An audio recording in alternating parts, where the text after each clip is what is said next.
안녕하세요. 오늘도 자유를 꿈꾸는 옆구리입니다. 또 벌써 4월 가계부 영상을 가져왔는데요. 과연 4월에는 제가 얼마를 지출했을까요? 결론부터 말씀드리자면 무려 270만 원이 넘는 금액을 이미 제 영상을 보신 분들은 아시겠지만 저의 한 달 지출 목표 금액은 130만 원이에요. 제가 이제 자취를 하면서 들어가는 대출이자나 관리비, 회사 점심값, 자동차 관리비 등등이 모두 포함된 금액인데 여기에서 140만 원이 넘는 금액을 초과해서 이번 달에 사용을 한 거죠. 과연 제가 어디에 이렇게 많은 금액을 썼는지 궁금하신 분들은 영상 끝까지 봐주시면 감사하겠습니다. 기존에는 제가 일자별로 상세하게 지출 내역을 공개를 했었거든요. 근데 세세하게까지는 그렇게 궁금하지 않으실 것 같기도 하고 이제 지인분들 중에서도 피드백이 좀 있었어요. 이번 달부터는 항목별로 지출 금액을 말씀드리고 어디에 썼는지는 말로 설명을 드리도록 할게요.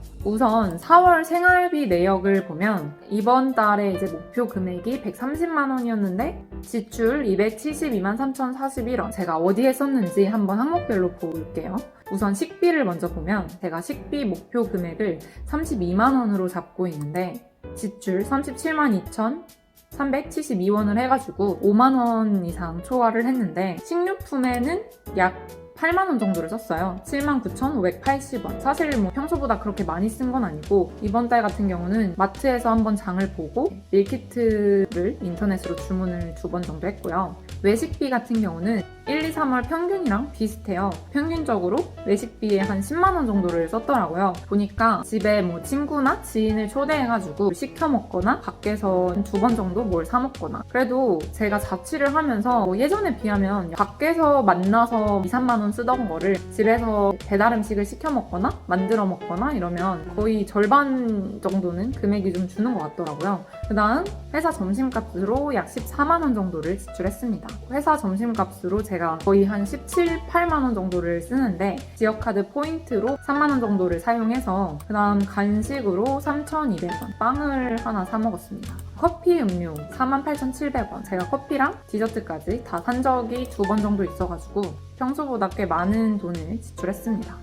그 다음 꾸민비로 넘어가 보면 목표가 6만 원이었는데 2,900원만 사용을 했어요. 그나마 제가 지출 통제를 잘 하고 있는 예전에는 옷 욕심이 진짜 많았거든요. 거의 한 달에 한 번 무조건 옷을 샀었는데 지금 6개월째 옷을 안 사고 있고 대신에 화장품을 좀 샀는데 쿠폰이랑 상품권을 이용했더니 제가 직접 결제한 부분은 2,900원밖에 없더라고요. 굉장히 만족을 하고 있습니다. 그 다음 생활비를 한번 볼게요. 생활비로는 50만 원을 목표로 잡았는데 지출 46만 6,827원을 해서 목표는 달성을 했습니다. 제가 자취를 하고 있으니까 주거 관련 비용으로 약 40만 원 초반이 나왔고 이번 달에는 대출이자가 21만 4,027원이 나갔고요. 관리비로 약 20만 원이 나왔습니다. 생필품으로는 제가 냄비를 한번 샀더라고요. 2만 원 초반에.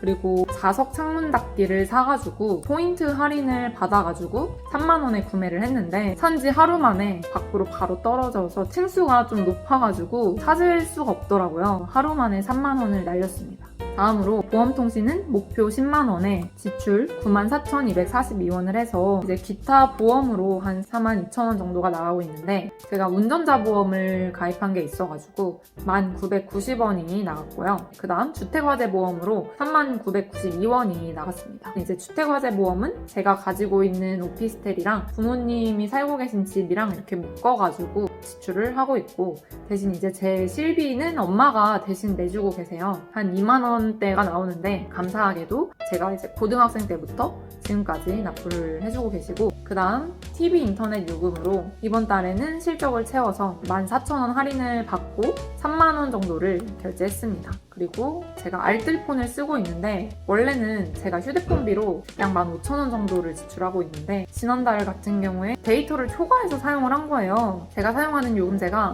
한 달에 데이터 4.5기가를 쓸 수 있는데 300기가를 초과했다고 해서 한 7,000원 정도가 더 나왔거든요. 약 22,000원을 지출했고요. 요금제가 저렴해서 좋기는 한데 초과해서 사용을 하면 안 되겠구나. 다음으로 차량 유지비를 볼게요. 12만 원이 목표였는데 지출은 10만 7,000원을 했습니다. 5만원, 5만원씩 주유를 2번 해서 10만원을 썼고 자동 세차를 했는데 4,000원을 주고 자동 세차를 보통 하거든요. 프리미엄 세차가 눈에 띄는 거예요. 버블 유리막 코팅 자동 세차라고 해가지고 사실 큰 차이는 잘 모르겠고 제가 세차를 하고 나서 비에다가 이제 그 봄에 그 노랗게 꽃가루 날리잖아요. 차가 일주일 만에 바로 더러워진 거예요. 그래서 세차한 거를 좀 후회를 했습니다. 교통비 항목은 지출이 없었어서 패스를 할게요. 여가 생활에는 이제 목표를 0으로 잡는데 지출 10,000원을 했어요. 그 보라 색깔 전동 킥보드 빔이라고 하던데 그거 이제 어플 다운받아가지고 포인트 충전 10,000원을 했거든요. 날씨 좋은 날에 약간 자전거 타듯이 전동 킥보드를 여가 생활로, 그리고 건강 부문에 30,000원을 목표로 잡았는데 이 30,000원은 거의 이제 영양제를 사 먹으려고 넣어둔 건데 상품권 있던 걸로 하나 샀어요. 그래서 영양제로는 지출이 없었는데 회사에서 일을 하다가 약간의 두통이 와가지고 3,000원을 주고 두통약을 구매했습니다. 그리고 자기개발도 제가 지출을 0으로 잡잖아요. 작년 한 10월쯤에 클래스 101에서 구매한 강의가 있어서 그거를 듣고 있고, 제가 몇 달 전에 이제 광고 영상으로 올렸던 코어 소리 영어로 영어 공부를 하고 있는데 이번에 뭐를 샀냐면 어떤 엔잡을 하면 좋을까 막 고민을 하다가 블로그로 이제 수익화할 수 있는 방법 그런 게 나와 있는 전자책을 샀는데 30,000원을 주고 구입을 했지만 저는 약간 블로그는 조금 안 맞는 것 같아요. 블로그를 한 7, 8년 전부터 했었어요. 꾸준히 한 게 아니라 한 좀 올렸다가 쉬고 글이 그렇게 많지는 않은데 블로그로 수익화를 하려면 이제 제 이야기보다는 한 90% 이상은 약간 정보성 글을 올려야 되는 것 같더라고요. 저한테는 재미도 없고 안 맞을 것 같아서 제가 요즘 미라클 모닝을 하고 있어서 챌린지 할 때 그냥 기록용? 그런 걸로는 하고 있는데 블로그 자체를 그렇게 키우지는 못할 것 같아요. 30,000원을 주고 결제를 했는데 써먹지는 못할 것 같아서 좀 아쉬운 부분이고, 경조사는 50,000원을 목표로 했는데 이제 96,700원을 사용했습니다. 50,000원은 이제 내년에 쓸 목적으로 미리 이체를 해놓는 건데 기프티콘으로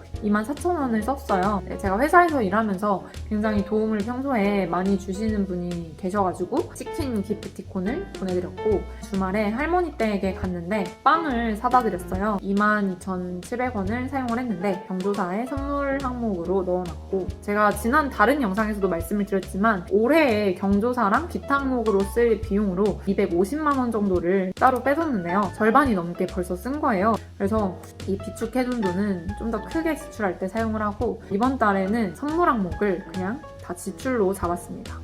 마지막으로 기타 항목을 볼게요. 이번에 크게 쓴 항목이 바로 이 기타 항목인데요. 목표 10만원인데 어디에 이렇게 지출을 했는지, 일단 평소와 마찬가지로 제가 또 이 기타 예비비로도 매월 10만원씩 내년에 쓸 목적으로 이체를 해놓고 있고요. 나머지 금액은 약속명가에서 지역 상품권으로 해서 10%를 할인받아서 구매를 해가지고 144만원에 결제를 한 건데, 이게 약간 경락 마사지? 이런 거라고 이제 보시면 돼요. 예전에 이제 제가 얼굴에 대한 콤플렉스가 되게 있어가지고 20회권을 끊었었는데 그걸 받고 나서 이제 거의 한 2, 3년 정도를 좀 쉬다가 작년부터 다시 이거를 이제 끊었어요. 얼굴만 해주는 게 아니라 상반신 전체를 다 관리를 해주거든요. 받고 나면 굉장히 시원하더라고요. 제가 결제를 했지만 저만 받으면 좀 미안해가지고 저희 엄마랑 같이 받았어요. 저희 엄마가 올해 초부터 새로운 일을 시작하셨는데 일을 막 하다가 이거를 한번 받으시면은 굉장히 시원하다고 하시더라고요. 기존에 이제 20회를 끄는 게 있어가지고 한 번 더 끊으면 3회를 서비스로 주는데 이게 지금 20회권이 160만원인데 5월부터 180만원으로 오른다는 거예요. 20만원이 오른다고 하니까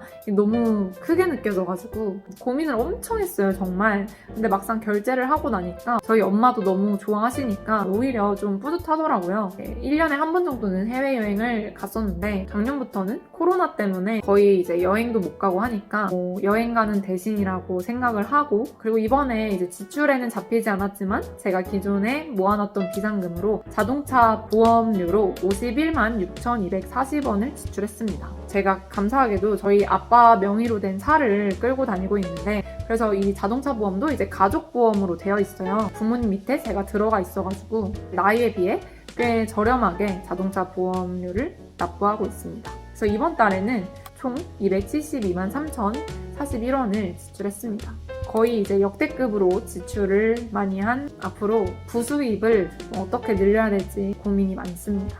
오늘도 이렇게 시청해주셔서 정말 감사하고요. 자유를 누리는 그날까지 오늘도 다 함께 파이팅!